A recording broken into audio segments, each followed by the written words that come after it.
Selama Jokowi mimpin, dan mungkin saya paling banyak tahu karena ruangan saya dengan wali kota itu cuma bersebelahan.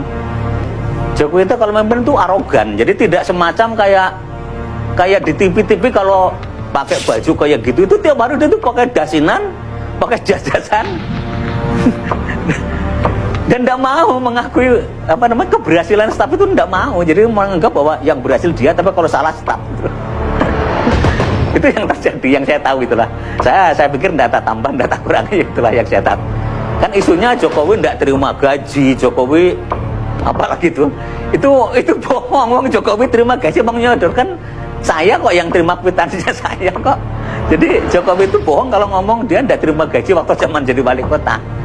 Nah itu kadang-kadang pencitraan yang di luar kan kayak yang iya kayak gitu, tapi sama sekali tidak, karena penanggung jawab anggaran daerah. Jadi yang nyodorkan itu bagian keuangan, tanda tangan, setelah bahas itu terus laporan ke saya, Pak ini Pak sudah diterima gajinya Pak Wali, sudah diterima gajinya Pak Wakil. Jadi semuanya nerima, itu bukan berarti tidak nerima. Jadi jangan sampai punya image, wah Jokowi bersih, Jokowi jujur, Jokowi ya, kalau saya katakan Jokowi munafik ya. Ada salah satu staf di balai kota, dia nyimpen dana pemerintah, dalam itu dana Pemda di rekening pribadinya.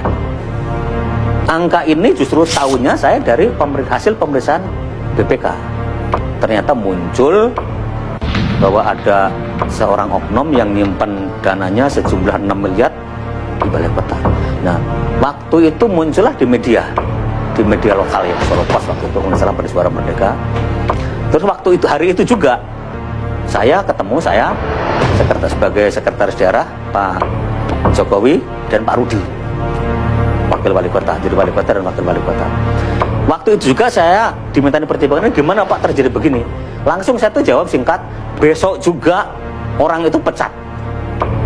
Sebab kalau tidak dipecat orang itu, saya dianggap itu atas perintah saya sebagai kepala, sebagai ketua tim anggaran.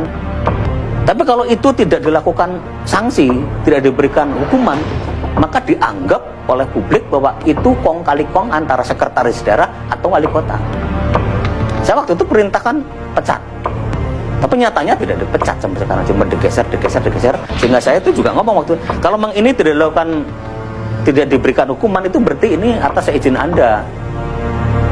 Karena saya sebagai penanggung jawab anggarannya, saya merasa didolimi sama anak buah yang kayak gitu. Nah, tapi apa yang dilakukan oleh wali kota sampai sekarang juga ternyata tidak ada hukuman, sehingga saya meyakini bahwa itu pasti atas izin wali kota. Karena mustahil seorang staf nyimpen di rekening pribadi angka sejumlah itu. Jadi itulah yang mungkin yang saya ketahui, sehingga saya sangat tidak sependapat kalau sekarang seolah bahwa Jokowi sederhana, Jokowi bersih, Jokowi jujur. Itu hitungan saya sangat naif lah. Karena nyatanya Jokowi itu banyak mengorbankan anak buahnya. Inilah laporan hasil pemeriksaan Badan Pemeriksa Keuangan atau BPK atas anggaran pendapatan dan belanja daerah Surakarta di masa Wali Kota Joko Widodo.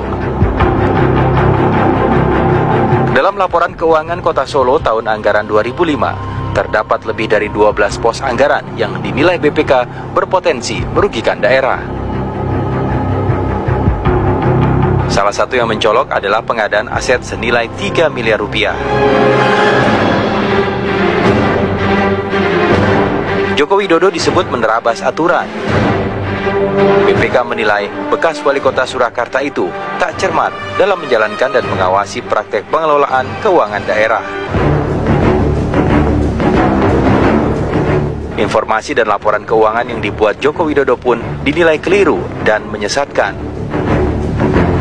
Selain pengadaan aset 3 miliar rupiah ini, BPK juga mendapatkan adanya pajak reklame yang tak setor ke kas daerah. Penggelapan belanja tidak terduga dan jatah untuk ormas. Hingga proyek belangko kependudukan yang dilaksanakan tanpa tender.